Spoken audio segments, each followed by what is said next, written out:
Speaking English with new people can be, well, it can be really scary. Oh, yeah. Very scary. We all know that feeling. You walk up to someone, you want to say hello. But suddenly your mind just goes blank. Exactly. You do not know what to say. Yeah. Your hands might sweat. Yeah. Your heart beats fast. You'd say hello and then... And then silence. Just awkward silence. Right. It feels very awkward. I used to feel this way all the time when I was learning a new language. You just freeze. It is a very normal feeling. It happens to almost everyone. Yeah. And it usually happens because, well, we try to remember difficult grammar rules in our heads. We worry about making a mistake. We forget to just be natural. Right. But you do not need to worry anymore. Today, we are going to fix this problem together. Yes, we are. I studied 50 of the best English phrases for everyday talk. I looked at how real native speakers actually talk to each other. In coffee shops, at work, on the street. Exactly. And today we were doing a deep dive into the absolute most useful ones. We want to make speaking English easy and fun for you. We narrowed these phrases down into easy groups. We only picked the best ones. The ones you really need. Right, because learning a language is not just about memorizing big lists of verbs. No, it is not. It is not about reading old, boring textbooks. It is about connecting with people. It is about making new friends and opening doors in your life. When you know the right, simple phrases, people feel comfortable around you. They want to talk to you. And the best phrases are usually the short ones. You do not need big words to make a good impression. I completely agree. So we have a fun plan for you today. We are going to treat this deep dive like a timeline of a new friendship. A timeline. I like that. Thanks. We will start with how to talk to a total stranger. Then we will talk about how to make them smile. Finally, we will share phrases to build a deep, meaningful bond. But you have a job to do while you listen. Yes, you do. That is right. Grab a cup of coffee or tea, sit back and relax. But please, do not just listen quietly. We want you to practice. Practice saying these simple phrases out loud with us today. When we teach a phrase, say it in your room, in your car, or wherever you are. Move your mouth. Hear your own voice speaking English. Practicing out loud feels a little strange at first, but it really builds your confidence. It really does. Exactly. Are you ready? Let us start with section 1. This is the beginning of our relationship timeline. Easy greetings. Easy greetings, how to say hello naturally. Right. When you first meet someone, the first thing you say sets the mood for the whole conversation. And I found that native speakers do not always say, hello, how are you? Yeah, that is a little too formal sometimes. When you say, hello, how are you, it sounds like a textbook. It sounds a little bit like a robot. A friendly robot, but still a robot. Exactly.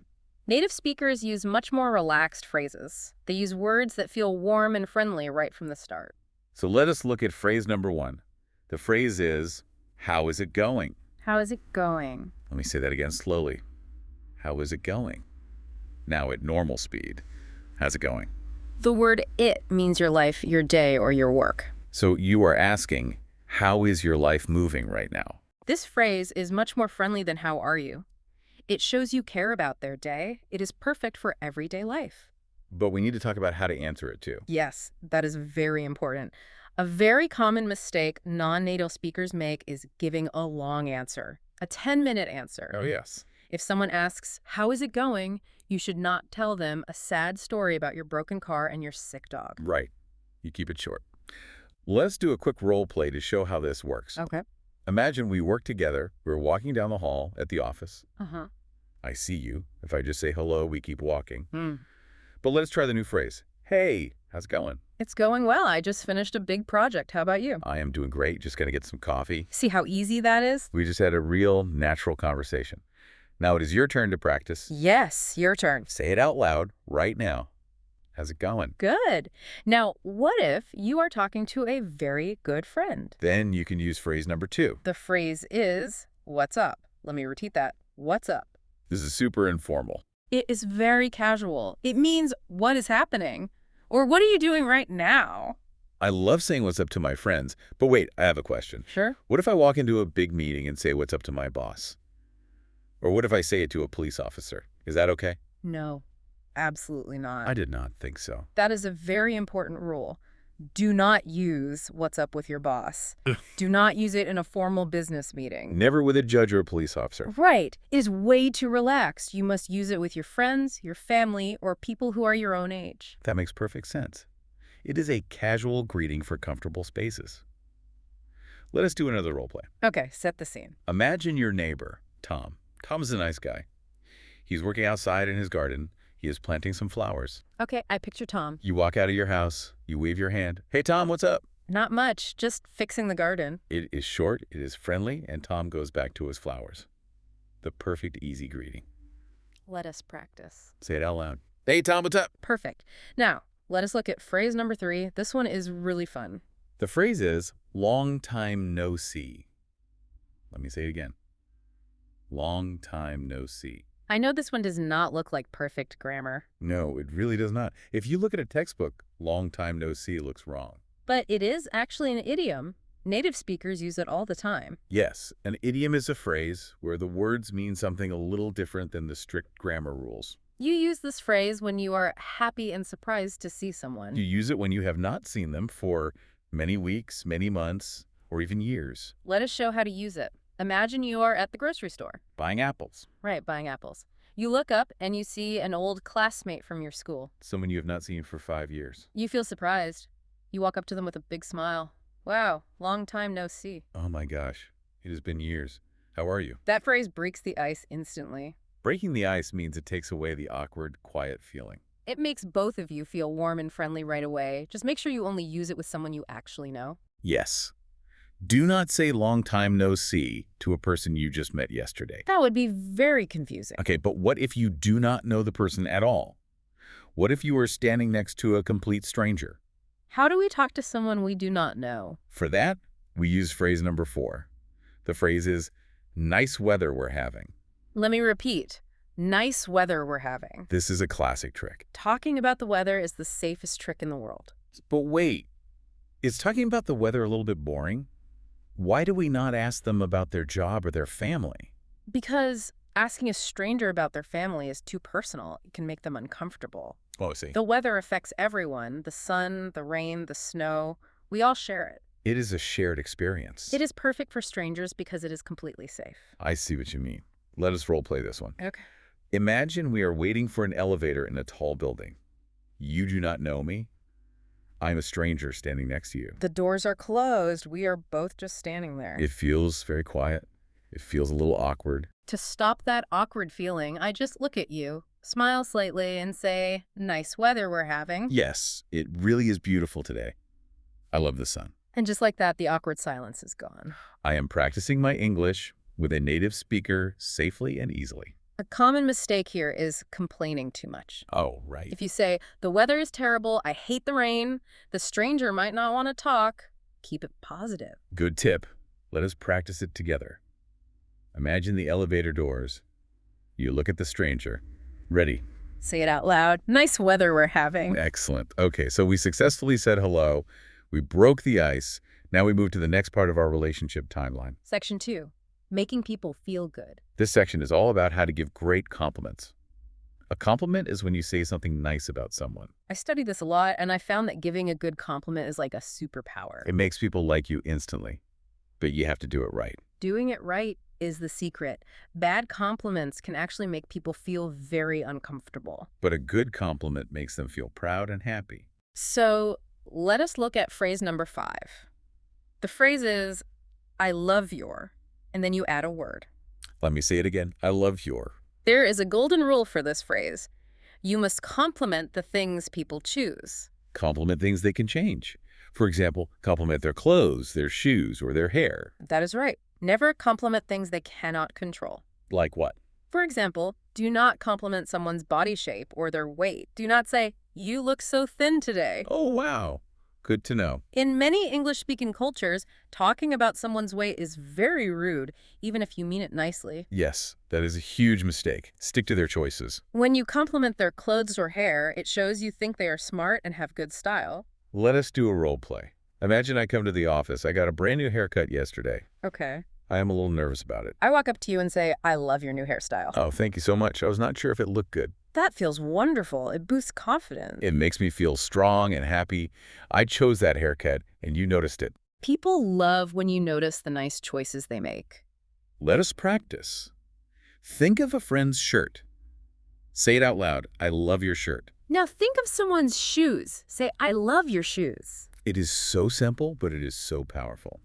Now, let us look at phrase number 6. This is a very special compliment. The phrase is, you have such good energy. Let me repeat it slowly. You have such good energy. When we say energy, we are not talking about electricity or running fast. No, we are talking about a feeling. This compliment is not about how a person looks. It is not about their clothes or their hair. It is about how they make you feel. Energy here means their mood, their happiness, or their positive spirit. Exactly. When you say you have such good energy, you are telling them that they bring joy to the room. You're telling them that you feel happy just standing next to them. It is a very warm human compliment.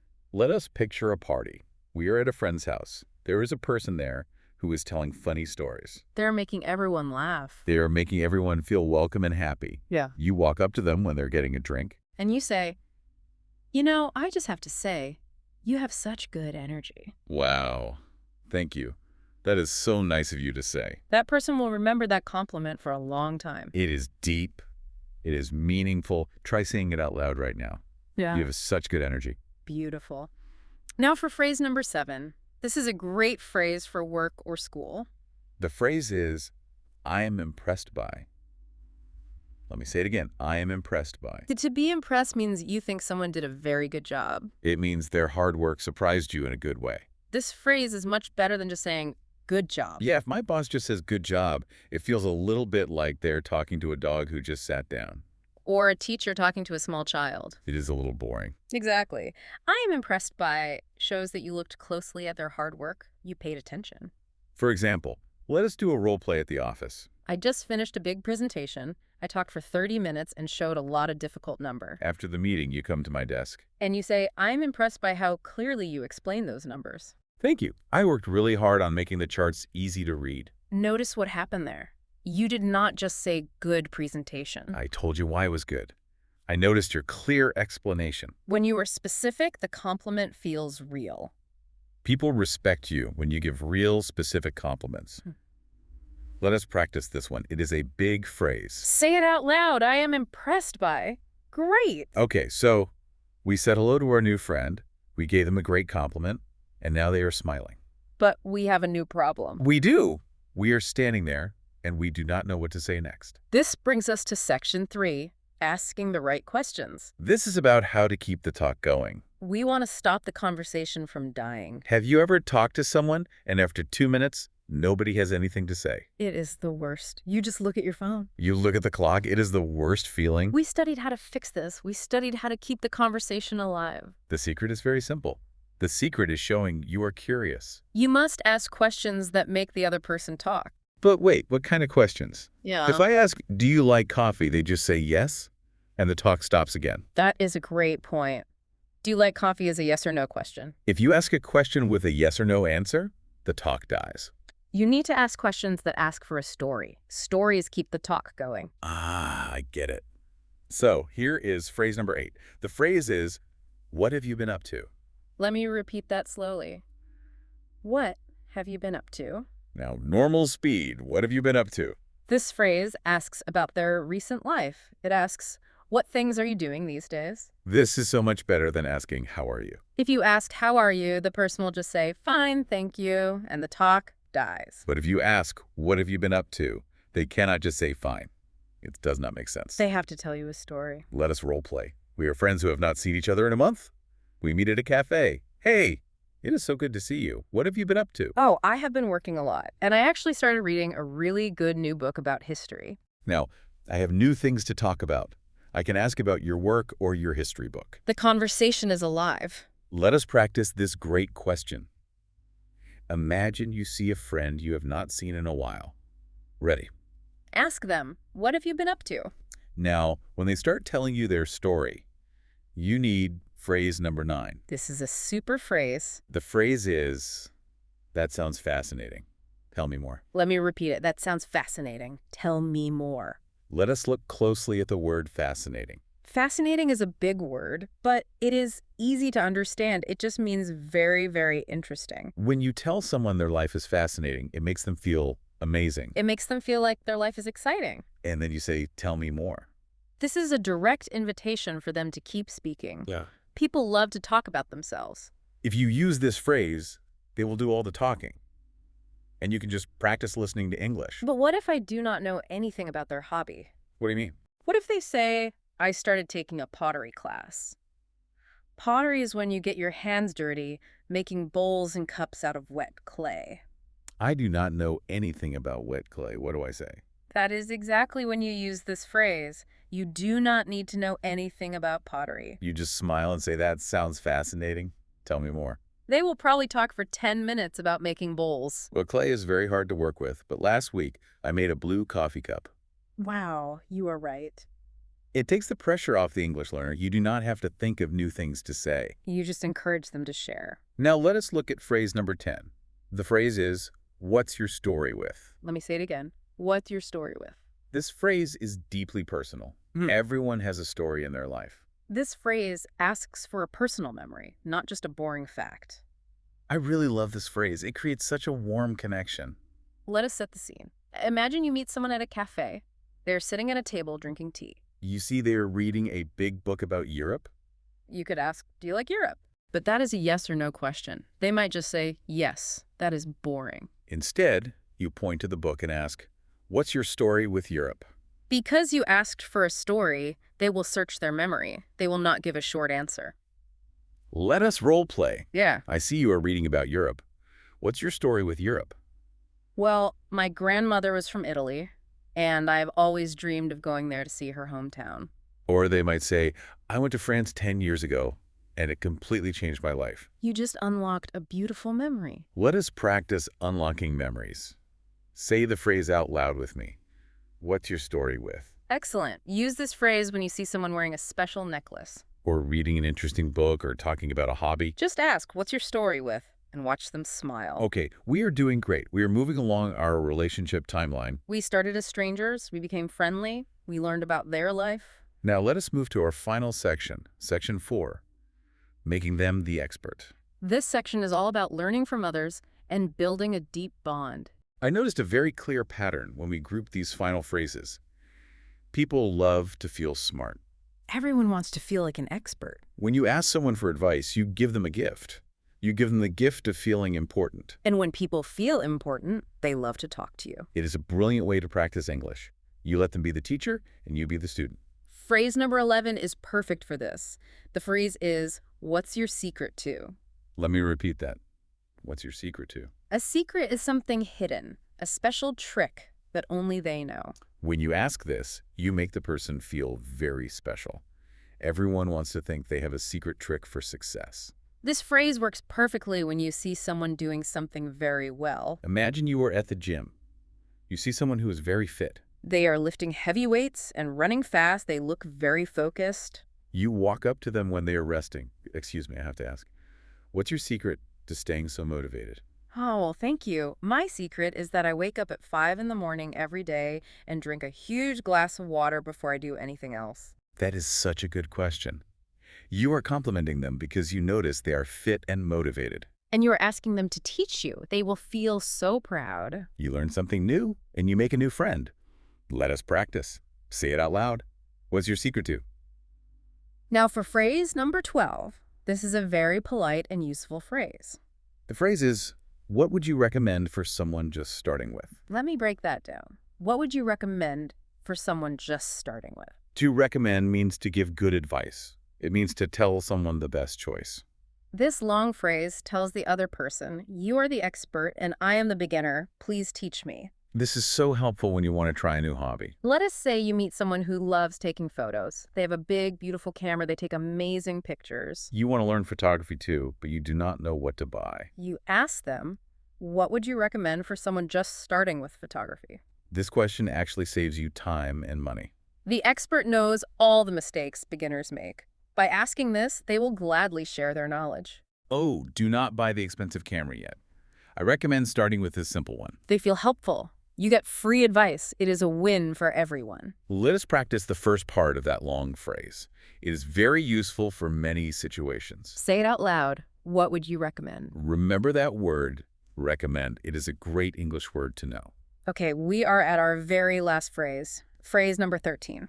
This is a very deep, emotional question. The phrase is, what advice would you give to your younger self about? Let me say it again. What advice would you give to your younger self about? Your younger self is you many years ago, maybe when you were 20 years old. This question asks a person to look back at their whole life. It asks them to think about their mistakes and their successes. It asks for true life wisdom. You should not use this phrase with a stranger in an elevator. That is too heavy. You must only use this phrase when you are having a quiet, serious conversation with someone you trust and respect. It creates a very strong bond between two people. Let us picture this. Imagine you meet an older couple. They have been happily married for 40 years. They clearly love each other very much. You are sitting together having a nice dinner after a long day. The mood is quiet and comfortable. You look at them and ask, what advice would you give to your younger self about relationships? What a beautiful question to ask. They will stop and think. They will share something very real and honest with you. They might talk about patience or listening or learning how to forgive. When you ask a deep question like this, you are not just practicing English anymore. You are learning how to live a better life. I get goosebumps just thinking about that. You know those little bumps on your arms when you hear a beautiful song or a moving story? It is such a powerful thought. Let us practice this final phrase together. Say it slowly. What advice would you give to your younger self? As we look back at all the phrases today, from saying hello to asking deep questions, I want to remind you of our main goal. Speaking English well is not about knowing big, difficult words. It is not about having perfect grammar every single time. No, it is not. It is simply about showing you care about the other person. Whether you are saying, how is it going, in the hallway, or asking, what is your story, in a cafe, you are telling that person something important. You are telling them, I see you and I want to connect with you. When you show you care, native speakers will not care about your small English mistakes. They will just be happy to talk to you. You're using language to build a bridge between two human beings. That is the real magic of learning a language. Now we have a challenge for you. A call to action. Do not try to memorize all 13 phrases today. That is too much. Pick just 3 phrases from our deep dive today. Just 3. Write them down on a piece of paper. Put the paper in your pocket. Try them out this week. Use one with a coworker. Use one with a neighbor. Use one with a stranger waiting for the bus. Notice how people smile when you use them. Notice how the conversation flows more easily. Take the challenge. Before we go, I want to leave you with one final thought. Think about the next stranger you meet tomorrow. Maybe it is someone waiting for the bus. Maybe it is someone in the elevator. Usually you would stay quiet because you are scared of making an English mistake. But what if you change just one small thing? What if you look up, smile, and say, nice weather we're having? Could that quick chat turn into a great conversation? Could that stranger turn into your next best friend? Your words have power. They can open doors you never imagined. So take a deep breath, smile, and use them. Thank you so much for joining us on this deep dive. Keep practicing out loud, and we will talk to you next time.